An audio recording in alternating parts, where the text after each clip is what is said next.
Oi, gente, hoje eu quero levar um papinho com vocês a respeito de uma coisa que muita gente me pergunta muitas vezes.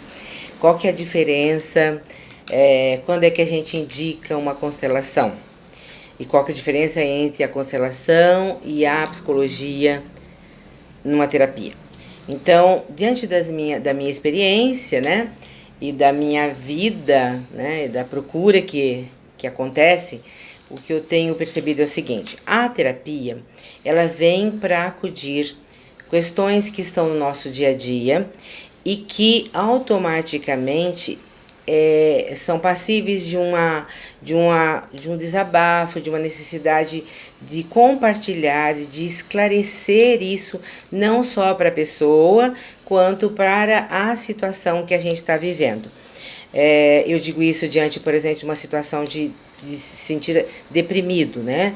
A gente precisa olhar se essa depressão tem a ver com com o meu momento, com as coisas que eu estou vivendo naquele momento, com as situações e causas que me trazem esse sintoma, ou se ele tem uma ligação mais extensa com a minha ancestralidade.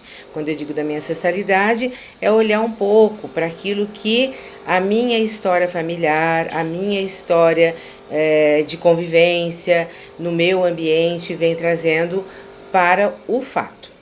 Então, nesse caso, a gente muitas das vezes começa com uma terapia e a partir dessa terapia a gente vai chegar a uma constelação. E aí, o que é que essa constelação vem, então, a ser recomendada? Ela vem a recomendada quando você olha para esse fato e quer, na verdade, presencialmente olhar especificamente de onde aquele sintoma, aquela dor, aquele sofrimento que está embutido naquilo que eu entendo que é a minha depressão, tem a ver com a minha história familiar. Aí recomendo, dentro desse processo, uma coisa não interfere, muito pelo contrário, ajuda a gente a dissolver esse emaranhado. E então, você pode fazer, nesse caso, uma terapia, uma constelação individual, que é feita com bonecos, tá? E você faz no consultório, o facilitador, você e os bonecos. E que é tão profunda quanto, né? E você pode fazer numa vivência em grupo, que é essa que a gente faz no meu caso, mensalmente aqui em São José, né? A gente faz esse grupo onde você se trabalha no seu fato e você tem como representante as pessoas que estão nessa vivência. Ok? Então você pode, inclusive, se você tiver afim, nós vamos ter aí no próximo dia 12, a gente vai ter um grupo de vivência. Então as inscrições já estão abertas, se você quiser participar, fique à vontade.